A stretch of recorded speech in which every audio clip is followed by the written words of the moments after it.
학문을 대표하는 대장학문외과 의원, 장편환외과의 엉덩이 내장 이성근 원장님 모셨습니다. 원장님 안녕하세요. 네, 반갑습니다. 네, 원장님. 네. 오늘은 항문 질환 중에서 변을 볼 때나 아니면 평소에 항문이 따갑거나 쓰라린 증상이 있다고 들었어요. 이 질환은 뭔지 알 수 있을까요? 많죠. 네, 이 질문은 굉장히 저는 위험한 질문이라고 생각을 합니다. 왜냐하면 증상만 가지고 어떤 질환일까요? 라고 묻는 거잖아요. 안 돼요. 제가 그렇게 얘기했잖아요. 증상만 가지고 자가 진단하시면 안 된다. 물론 피가 나고 아프다라고 했을 때 의사들은 가장 먼저 치열을 생각을 합니다. 치열은 찢어지는 항문관의 점막이 찢어지는 거를 치열이라고 얘기를 하는데 아프고 피나면 대부분 치열인 경우가 흔하기는 해요. 그런데 아프고 피난다고 무조건 치열이라고 생각하시면 안 된다는 거예요. 정확하게 진단하는 게 중요한데요. 어쨌든 치열은 되게 흔합니다. 치열이 의외로 많고요. 여성분들 되게 많아요. 의외로 아까 치료가 남자분들이 많다 그랬잖아요. 치열은 여성분들이 의외로 많습니다. 그러니까 남자도 많지만 여성분도 의외로 많죠. 여성분들은 변비가 좀 있으신 경우가 남자보다 좀 많고요. 그리고 변이 딱딱하게 나오는 경우도 있고 또 화장실에서 오래 앉아 있는 경우가 의외로 많아요. 그리고 다이어트 하시고 치열이 생기는 경우가 의외로 많으시거든요. 다이어트 하시면 식사량이 줄어들기 때문에 아무래도 변이 나올 때 좀 딱딱하게 될 가능성이 많아서 젊은 분들 되게 많으세요. 젊은 여성분들 되게 많습니다. 물론 남자도 있습니다만. 그럼 치열의 그런 대표적인 증상 같은 게 있을까요? 피나고 아프다. 그래서 아까 피나고 아프다고 다 치열은 아니라고 얘기를 드렸지만 치열의 대표적인 증상을 얘기하면 일단 통증이 동반된 출혈이 있는 경우에는 치열일 가능성이 좀 있죠. 근데 치루일 수도 있습니다. 증상이 똑같거든요. 아프고 피나면 일단은 치루일 수도 있고요. 치핵은 안 아프다 그랬잖아요. 근데 치핵에 혈전이 생기면 아프거든요. 그래서 아프고 피날 때 혈전성 치핵도 생각해야 되고 치열도 생각해야 되고 치루도 생각해야 되고 달리 말하면 다 생각해야 됩니다.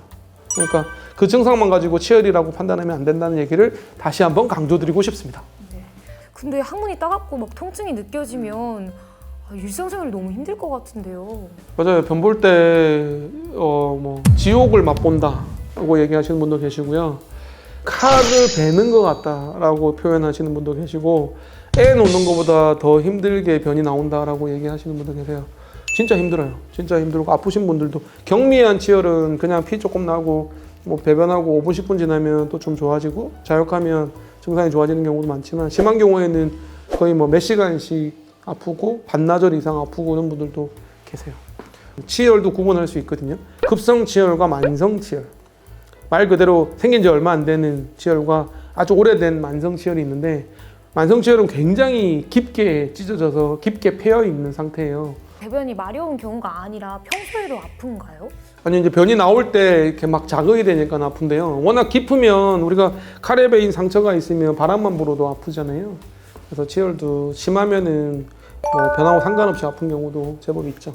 그 항문 농양은 갑자기 빠르게 전개가 될 수도 있다고 말씀을 해주셨는데 혹시 이 치열도 갑자기 급성 치열에서 만성 치열이 될 수도 있나요?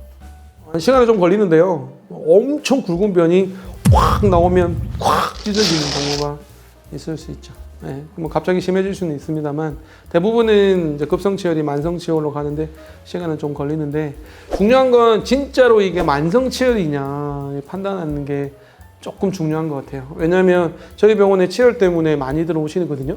전국에서도 많이 오세요. 치열 때문에 고생하시는 분이 대부분 수술을 권유받기 때문에 만성 치열이다 수술해라 이렇게 권유받고 진짜로 수술해야 되는 건지를 확인받으려고 오시는 분이 의외로 많으세요. 왜냐하면 제가 이전에 올린 치열 영상에 보면 치열은 수술 안 해도 된다 이런 영상을 많이 올렸거든요. 그래서 그 영상 올리고 이제 또 다른 분들한테 전화 받고 그 영상 절반 이상은 지웠어요. 네, 비공개로 돌렸는데 그만큼 치열은 좀 의견이 다양합니다. 그래서 저는 이제 수술을 가급적 안 하는 쪽이기 때문에 오시는 분들을 많은데 오시는 분들 보면 이제 만성치열이라고 얘기를 들었다는데 제가 보기에는 만성치열이 아닌 경우도 의외로 있거든요. 그래서 급성치열인지 만성치열인지를 확인하는 게 중요하고 치료 방향을 결정하는 데는 그 차이가 큰 것 같아요. 그러면 수술을 하지 않게 되면 어떻게 치열을 치료하게 될까요? 연고가 되게 중요하죠. 치열은 만성치열은 수술하는 병이었어요. 한 10년 전쯤인가 15년 전쯤인가 연고가 등장을 했어요. 비쌌는데 좀 가격이 좀 싸지면서 되게 보편화되면서 치열의 치료의 방향이 바뀌었어요. 첫 번째 치료가 연고로 바뀌었어요. 그 이유는 연고가 효과가 있다는 거죠. 그래서 실제로 연고 쓰고 좋아지는 경우도 많기 때문에 그래서 저도 연고가 첫 번째 선택입니다. 그래서 연고 좀 써보고 하다 안 되면 그때는 수술을 선택할 수 있지만 가급적 처음에 무조건 수술보다는 연고. 혹시 그러면은 이 원인이 어떻게 돼서 치열이 생기는 걸까요? 몇 가지 원인이 있는데 아까 얘기했지만 변이 좀 딱딱하게 나오거나 변 볼 때 너무 힘주는 경우에 좀 생기죠. 그리고 이제 변비가 좀 있는 분도 좀 생기는데 또 항문이 좀 좁은 분들한테 연관이 좀 있는 것 같아요. 그리고 항문의 힘이 좀 센 분들이 있어요. 관략근이 굉장히 이 성능이 좋아서 굉장히 관략근의 힘이 센 분들이 있어요. 특히 남자분들이 좀 그런데 이런 경우에도 이제 나오면서 좀 찢어지는 경우가 있죠. 그러면 이 치열이 생기지 않으려면 어떻게 예방을 할 수 있을까요? 장에 좋은 음식 같은 걸 많이 먹으면 좀 괜찮을까요? 좋습니다. 예. 장에 좋은 음식은 이제 주로 과일, 야채, 식이섬유, 유산균, 물 이런 건데요. 아무래도 배변이 좀 편하게 좀 나오고 배변이 정규적으로 일정하게 좀 나오면 아무래도 변이 좀 수월하겠죠. 두 번째는 이제 자욕인 거죠. 자욕을 해서 자욕을 하면 항문 주위가 좀 이렇게 관략근이 이완이 되면서 좀 수월해지거든요. 그래서 변이 나올 때 좀 부드럽게 나올 수 있기 때문에 자욕이 되게 중요하겠고 찢어진 치열이 발생했을 때도 자욕을 하면 상처가 회복하는 데 도움이 좀 되기 때문에 자욕을 좀 추천드리고요. 세 번째는 화장실에서 너무 오래 있는 습관이 좀 안 좋습니다. 저는 화장실 갈 때 핸드폰 들고 가지 마라. 그리고 10분 이상 앉아 계시지 마시라. 이렇게 안 나오면 그냥 일어나시라. 이렇게 얘기를 드리고요. 치열이 너무 악화된 상태라서 수술까지 가게 된다면 어떻게 수술이 이루어지는지 좀 궁금합니다.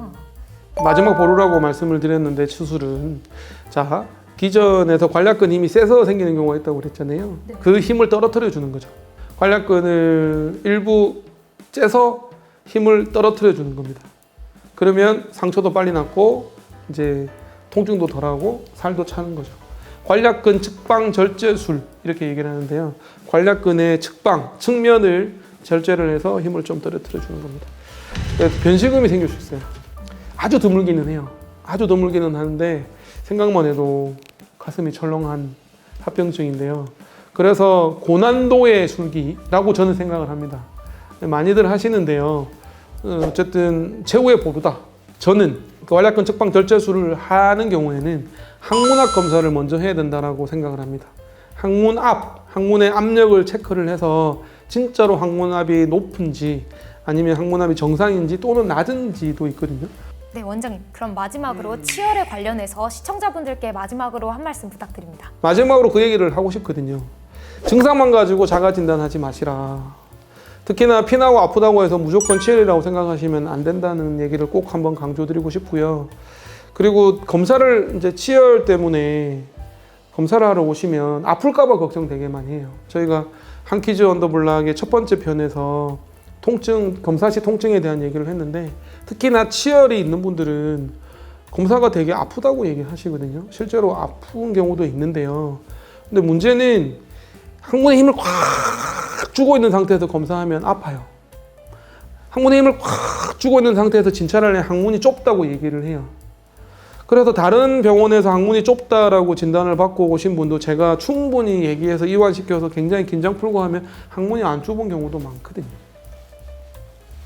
그리고 수술하기 전에 항문압 검사가 필요하다 이런 얘기를 다시 한번 좀 강조드리고 싶고 치열은 수술이 최후의 보루다 이런 얘기를 듣고 싶은데 과연 이 영상이 안 나갈 수도 있을 것 같아요. 아까 제가 말씀드렸지만 치열은 굉장히 조심스럽습니다. 얘기가 조심스럽고 의사들마다 의견 차이가 조금 있다는 얘기를 마지막으로 드리고 싶습니다. 엉덩이 대장 이성근 원장님과 함께 치열에 대해서 알아봤습니다. 철저한 관리 그리고 조기 진료가 굉장히 중요한 것 같아요. 그럼 다음 편에서 인사드리겠습니다. 감사합니다. 고맙습니다.